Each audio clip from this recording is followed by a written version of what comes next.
오늘 경북경찰청이 실종자 수색 중 순직한 해병대원 사망 사고에 대한 수사 결과를 발표했습니다. 경찰은 임성근 전 해병대 1사단장에 대해선 불송치 결정을 내렸습니다. 보도국 연결합니다. 이준삼 기자. 네, 경찰은 해병대 1사단 7여단장과 7포병대대장인 이용민 중령 등 6명만 업무상 과실치사 혐의로 송치키로 했다고 밝혔습니다. 임성근 전 해병대 1사단장을 포함한 간부 등 3명은 불송치 결정했습니다. 경찰은 그동안 지난해 7월 경북 예천에서 실종자 수색 작전 중 순직한 최상병 사망 사건을 수사해왔는데요. 그 과정에서 해병대 간부 8명 외에 안전 담당관이었던 포병여단 군수과장 등 모두 9명을 피의자로 입건했습니다. 이 중 경찰이 업무상 과실치사 혐의가 있다고 판단한 건 모두 6명입니다. 당시 현장을 지휘한 7여단장과 11포병대대장, 7포병대대장, 그리고 7대대 본부중대장과 수색조장, 포병여단 군수과장 등입니다. 11대대장은 포병여단이 선임 대대장으로 7여단장과 소통하고 수색 지침을 하단하는 과정에서 11포병대대장이 수중 수색으로 오인케 하는 지시를 임의로 했다고 경찰은 판단했습니다.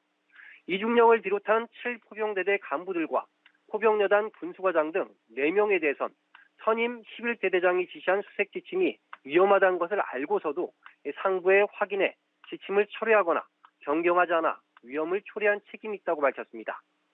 7여단장은 예천 지역 현장의 해병대 총책임자로 수색 지침에 대한 설명을 불확실하게 했고 또 기상 상황 등을 고려한 세심한 관리 감독을 해야 했지만 이를 소홀히 한 혐의가 있다고 판단했습니다.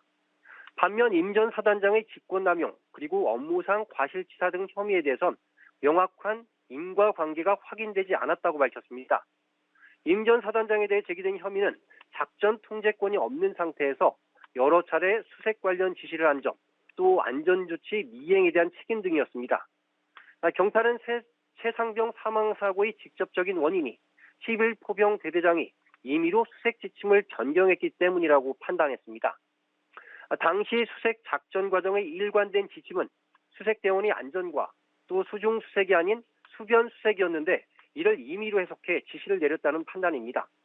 임 전 사단장이 현장 지도를 한 건 맞지만 직접적인 수중 수색 지시를 한 건 아니었고 또 부하가 수색 지침을 임의로 변경한 것을 예상할 수 없었다는 설명입니다. 또 그동안 언론이 제기한 임 전 사단장의 직접적인 수색 지시, 구명조끼 등 안전조치 미흡에 대해서도 모두 인정되지 않는다고 최종 판단했습니다. 경찰은 오늘 수사 결과 발표를 끝으로 사건을 검찰에 송치할 계획입니다. 지금까지 보도국에서 전해드렸습니다.